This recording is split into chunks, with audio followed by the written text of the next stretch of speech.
Allow me to spin you a yarn of gold, the story of Rumpelstiltskin.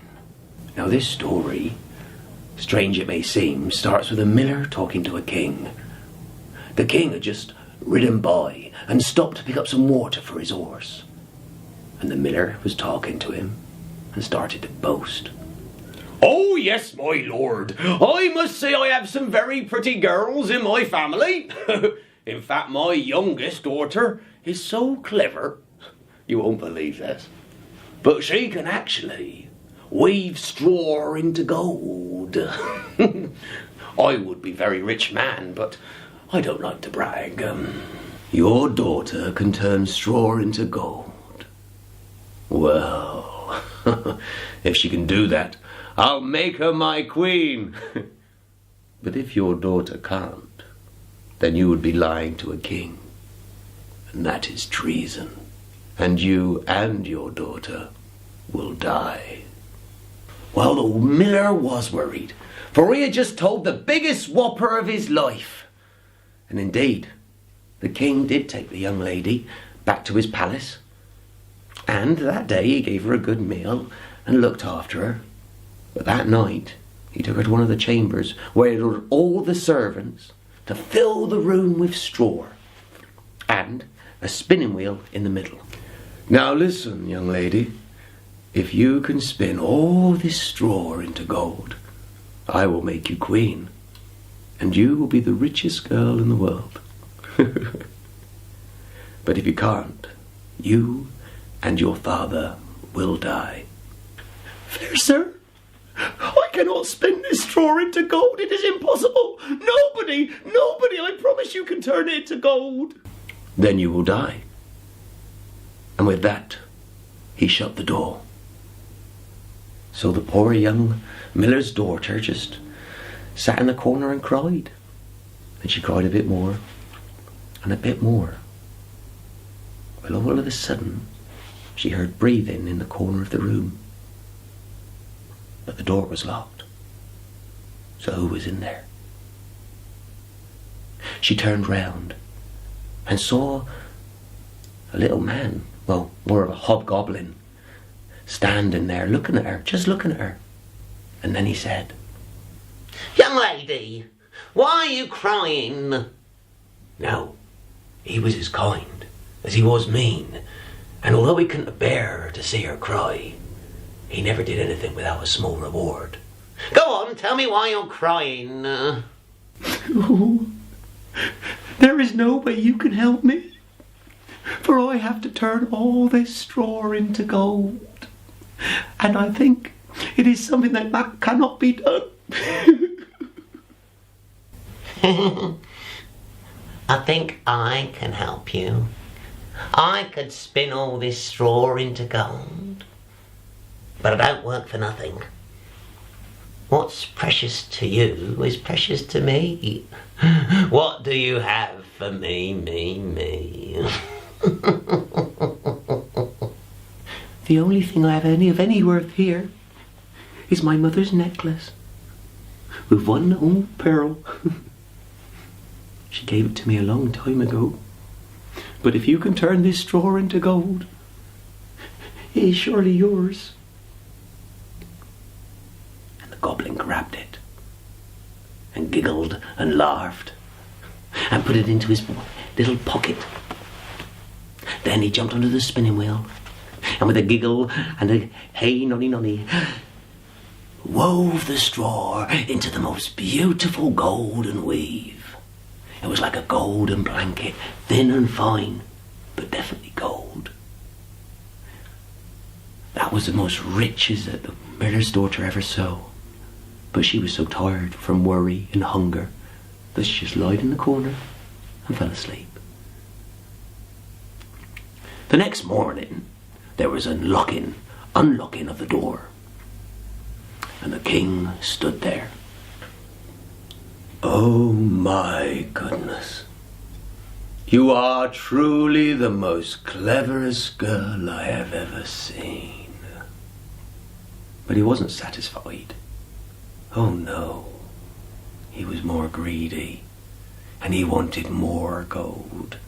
because more gold meant more power, and the more power you had, the more powerful a king you are. So he fed the girl well, and looked after her all day. But on the second day, he found a bigger chamber, and ordered his servants to find more straw. And he locked her in that room as well. And again,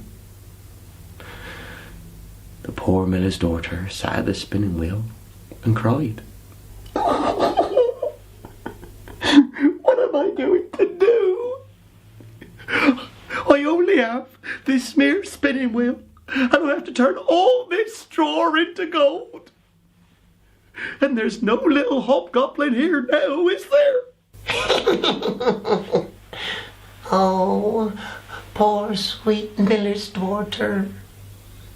Is there anything else you have to give me? And of course, there was the father's ring. But that was just useless, just a bit of copper, and he wasn't interested. Oh, I don't want that. I want something precious to you. Something precious, precious, precious. It must be precious to you.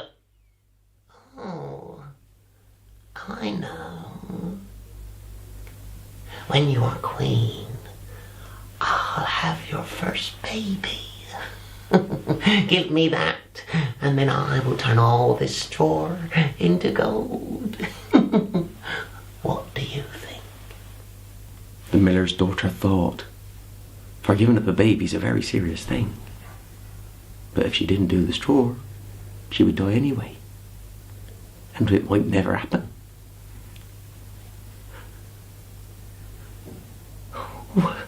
Of course, if you can turn all this straw into gold, you can have my first child.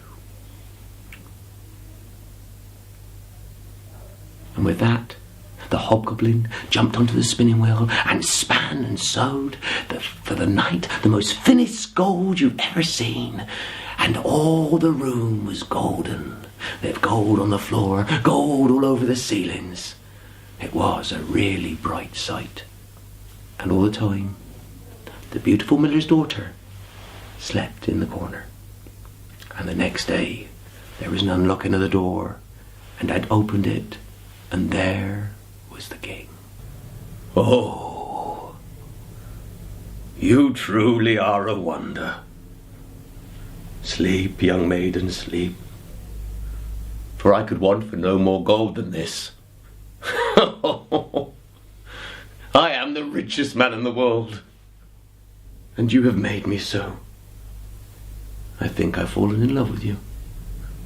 Tomorrow we shall be wed. Yes, wed. Servants, get the banquet hall ready. Get the pricker, get the priests. I'm going to be married. Well, he was handsome enough. And the miller's daughter thought, well, if I'm queen, I'm half in charge. I could help rule this country a little bit wiser, a little bit better than he's been doing. And so she married him. And she had many happy years with him, funny enough. And they had a baby daughter. And all was going well. Until one day, the hobgoblin arrived, smiling and giggling. Hello, Your Majesty. I'm here for what's rightfully mine. Your little precious one, your little baby.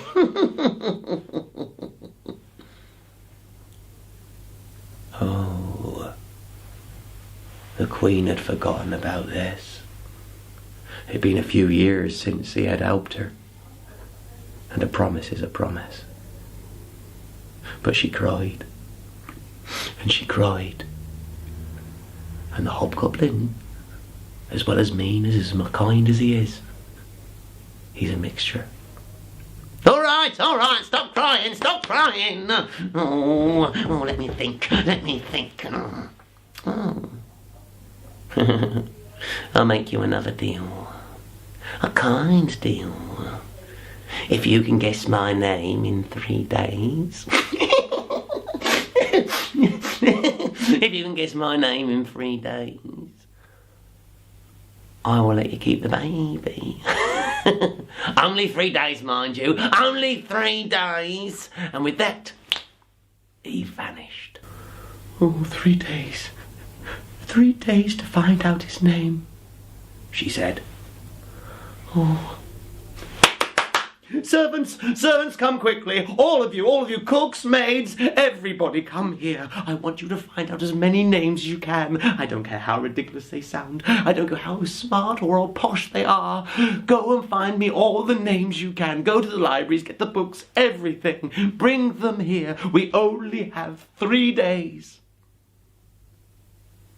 And all the servants went everywhere. They went to all the registrars. They went to all the libraries and bought the biggest books. They went round all the villages finding out different names. And they writ them down and brought them to the Queen.